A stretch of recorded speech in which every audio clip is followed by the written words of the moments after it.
Hi, I'm Dr. Rachel Tate from Arthritis Care and Research Center in Dallas, Texas, and I'm coming to you from ACR 2017 in San Diego. One of my favorite parts of this conference is getting to know the bright and burgeoning stars in rheumatology. And one of those people, who is right next to me, Dr. Brooke Mills, is one of my favorite people who's presented an amazing abstract, number 355, on rheumatology.org. And she's going to tell us a little bit about what she presented today. Hi, Brooke. Thanks for joining us. Thank you, Dr. Tate. So our study focused on two things. One, it focused on the perception and attitudes of all women with rheumatic diseases towards pregnancy and lactation. Secondly, we wanted to look at specifically lactation and how lactation affects the rheumatic disease activity and vice versa.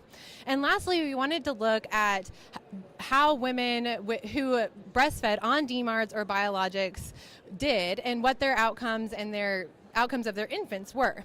So what we did was we sent out a survey, and it consisted of two parts. Part one focused on our first objective, and part two focused on our second objective. And what we found was that as far as part one goes, over 50% of women negatively changed their views on pregnancy after disease diagnosis. A third of women negatively changed their views on breastfeeding after diagnosis. And 30% of all women decided not to have kids altogether after they are diagnosed with the disease. When we asked them why and what their main concerns were, we found that 67% of women were most concerned about medications that they would be taking during pregnancy and lactation affecting their babies. And so we want to open this up to better education for our patients in regards to this topic.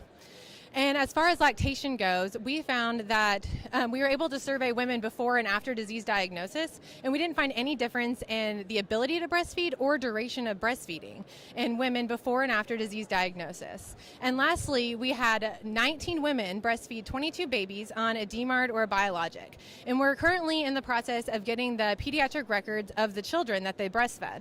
And that is our plan registry that you're asking me about. And so far, and what the data that we have of these 22 babies, we don't have any delay in milestones, and we also don't have any increased rate of infection in these babies.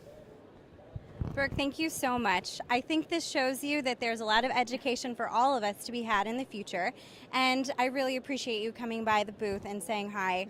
So there's more to come from ACR 2017 in San Diego. Check us out at rheumnow.com. Thanks again.